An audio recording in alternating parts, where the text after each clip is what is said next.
जिगर इंसानी जिस्म का सबसे बड़ा और एक अहम तरीन उज़ू है जो जिस्म में तकरीबन 500 से ज़्यादा अफ़आल अंजाम देता है। ये एक फ़िल्टर के तौर पर काम करता है और साथ ही जिस्म के लिए कई इंतहाई अहम विटामिन्स को भी जमा करता है ताकि ज़रूरत के वक्त उसे इस्तेमाल किया जा सके। जिगर अगर नाकिस ग़िज़ा, नशा या किसी बीमारी की वजह से अपना काम ठीक तरह से ना कर सके तो जिस्म के दीगर अज़ा भी मुतासिर होने लगते हैं। जिस्म के तमाम अज़ा की तरह जिगर के लिए भी सेहत बख्श और मुतवाज़न ग़िज़ा ज़रूरी है। जानते हैं कि वो कौन सी ग़िज़ाएँ हैं जो जिगर के लिए इंतहाई मुफीद हैं। नंबर 1, पानी। एक बेहतरीन अमल जो आप अपने जिगर के लिए कर सकते हैं वो ये है कि अपना वज़न बढ़ने ना दें और मीठे मशरूबात के बजाय पानी पीने को तरजीह दें। इस तरह आप हर दिन हैरानकुन तौर पर कई कैलोरी से बच सकते हैं। नंबर 2, दलिया।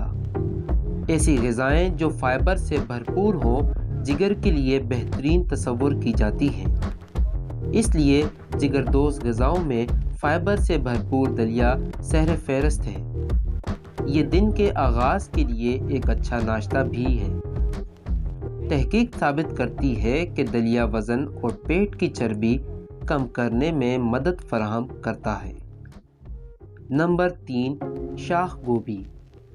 अगर आप जिगर को सेहतमंद रखना चाहते हैं तो अपनी ग़िज़ा में सब्जियों की तादाद बढ़ा दें और ब्रोकली यानी शाख गोभी इस सिलसिले में एक अच्छा इजाफा है।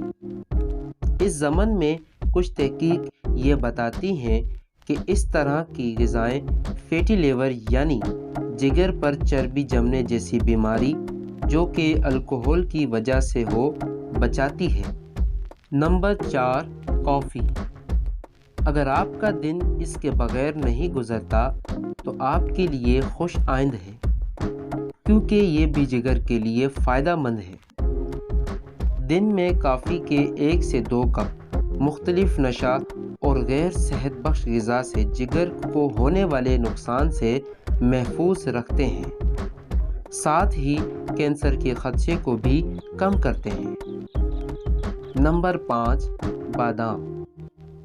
बादाम समेत तमाम ही खुश्क मेवाजात विटामिन ई के हुसूल का बेहतरीन ज़रिया है जो जिगर पर चर्बी जमने जैसे मर्ज़ से तहफ़्फ़ुज़ फराहम करते हैं। बादाम जिगर के साथ दिल के लिए भी मुफीद है।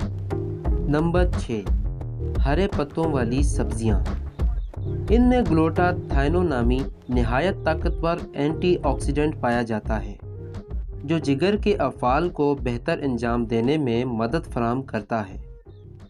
जबकि इस फहरिस्त में पालक बेहतरीन है जिसे आप रात के खाने में सलाद के तौर पर ले सकते हैं या फिर उसे लहसुन और ऑलिव ऑयल के साथ हल्का फ्राई करके उस पर पार्मेज़न चीज़ डालकर भी खाया जा सकता है। नंबर 7, सब्ज़ चाय। इसमें केटेचन नामी एक ज़बरदस्त एंटीऑक्सीडेंट मौजूद है। मुसद्दक़ा तहकीक से आया है कि ये बाज़ अकाम के कैंसर से महफूज रखता है जिसमें जिगर का सरतान सहरे फ़हरिस्त है। अगर आप चाय खुद बनाएं और उसे गरम गरम इस्तेमाल करें तो केटेचन की भरपूर मिकदार हासिल होगी। अगर आइस टी पी जाए या उसे फौरी चाय की सूरत में ना पिया जाए तो उससे केटेचन की मिकदार कम हो जाती है। नाज़रीन गिरामी, ये वीडियो आपको कैसी लगी इस बारे में एक कमेंट ज़रूर दीजिएगा और मज़ीद इन्फॉर्मेशन के लिए चैनल को सब्सक्राइब करना ना भूलिएगा।